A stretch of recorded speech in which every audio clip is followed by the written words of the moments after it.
Η ενημέρωση, η ευαισθητοποίηση και η πρόληψη δεν είναι απλά μία επιλογή. Πρέπει να γίνει τρόπος ζωής. Ο καρκίνος του μαστού αφορά όλες τις γυναίκες. Αφορά όλους εμάς. 1 στις 9 γυναίκες θα εμφανίσει καρκίνο του μαστού στη διάρκεια της ζωής της. Η γυναίκα που νοσεί έχει ανάγκη από οικογενειακή υποστήριξη, φροντίδα και αγάπη. Κλειδί για τη θεραπεία είναι η πρόληψη και η έγκαιρη διάγνωση. Ενημερώσου, πρόλαβε, αντιμετώπισε. Αγαπώ τον εαυτό μου. Είστε σημαντικές για μας. Με φροντίζω. Σας προσέχουμε. Είμαστε όλοι στην ίδια ομάδα. Ο Οκτώβριος είναι αφιερωμένος στην πρόληψη του καρκίνου του μαστού.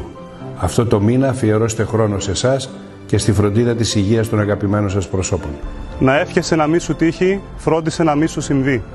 Τον καρκίνο του μαστού δεν τον φοβόμαστε, τον προλαμβάνουμε.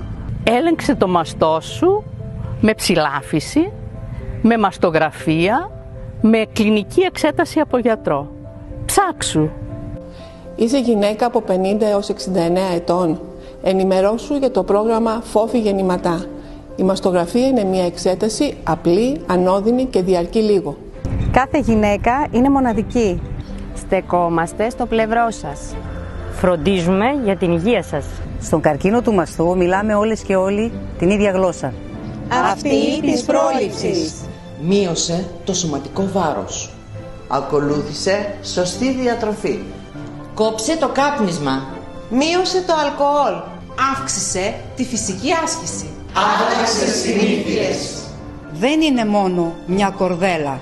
Είναι ένα μήνυμα. Είναι αυτό που μας ενώνει. Που μας κάνει πιο δυνατές. Για να συνεχίσουμε τον αγώνα μας. Η ελπίδα είναι παντού. Και είναι ροζ. Έχω πολλή δουλειά. Το έκανα πέρυσι. Τρέχω για τους άλλους. Φοβάμαι. Τον άλλο μήνα.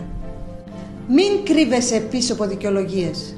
Κλείσε σήμερα το πιο σημαντικό ραντεβού σου. Ας κάνουμε την πρόληψη υπόθεση όλων. Γιατί η πρόληψη σημαίνει ζωή. Και η ζωή είναι ωραία. Όλοι μαζί μπορούμε.